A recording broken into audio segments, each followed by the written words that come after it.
Last two that I want to go with you is that if you want somebody to like you, you have to show empathy.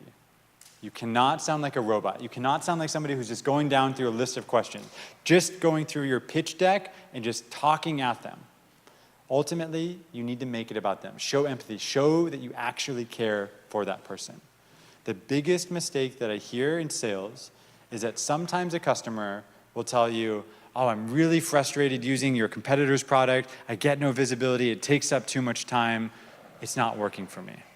Now, if that customer just told me all of this great info, and I know that they're going to be a perfect fit for what I can help them with, I would respond by saying, perfect, awesome. Oh, you're going to be a great customer. That's exactly how I can help you.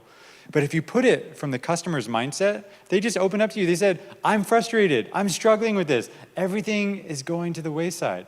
If you come back and say, that's awesome, there's going to be a mismatch there. You're not being empathetic. So I want you to lead with empathy by saying, I'm sorry to hear that. Sorry that's happening to you.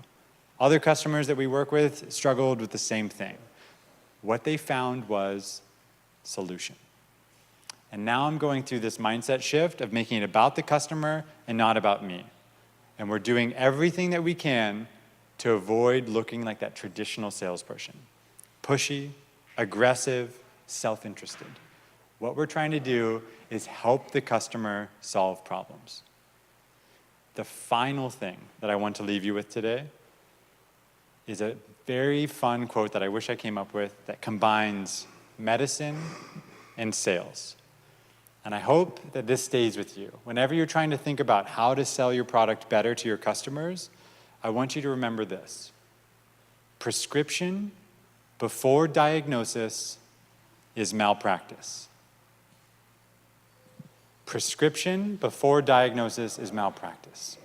If I start pitching you a solution before I understood what you're actually trying to solve, you're doing it wrong.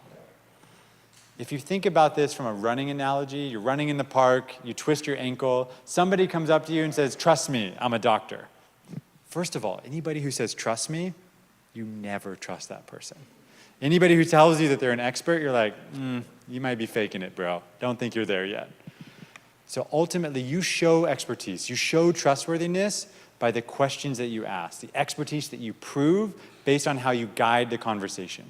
So if somebody came up to me in the park after I stumbled over and said, I have a hurt ankle, and they said, can you wiggle your toes? Can you move your ankle? Good, that means it's not broken. What about when you do this exercise? Do you feel any pain on the right side of your knee? Oh no, good. So it sounds like it's just isolated to your ankle. Now, if that person told me, all you need is Advil, that'll help you, put that, relax, ice it, you'll be fine in 2 weeks, I would trust that person. But if he came over to me and saw that I was limping, and the first thing that he said is like, ooh, looks like you're in pain. You're in pain, right? Have some Oxy. I'd be like, bro, I do not need Oxy for this bad boy. I just heard it right now. I would feel immediately that person is trying to pitch me, trying to prescribe me a solution before he knows what my problem is. Don't be like that type of salesperson. Don't just pitch your product. First, diagnose before you prescribe. So the last two that I want to put up here, the E stands for empathy. The R stands for repeat.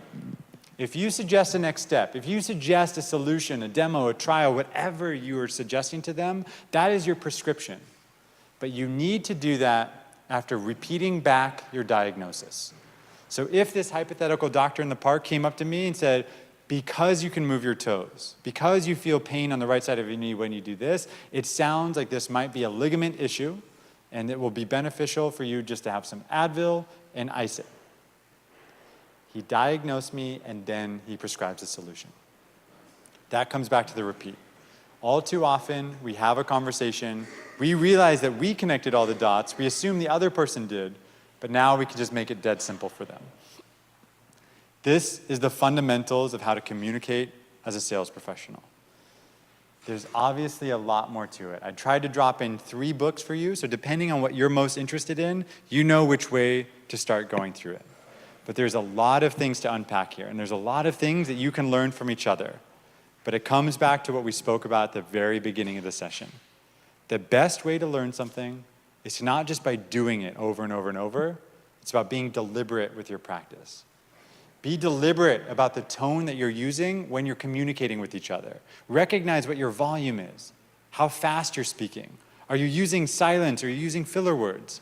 Do you accidentally have some uptalk that's really hard to listen to? Or are you super boring and talking only monotone and this can get really boring too? Choose what about the tone that you want to fix. Then, figure out what questions you want to ask.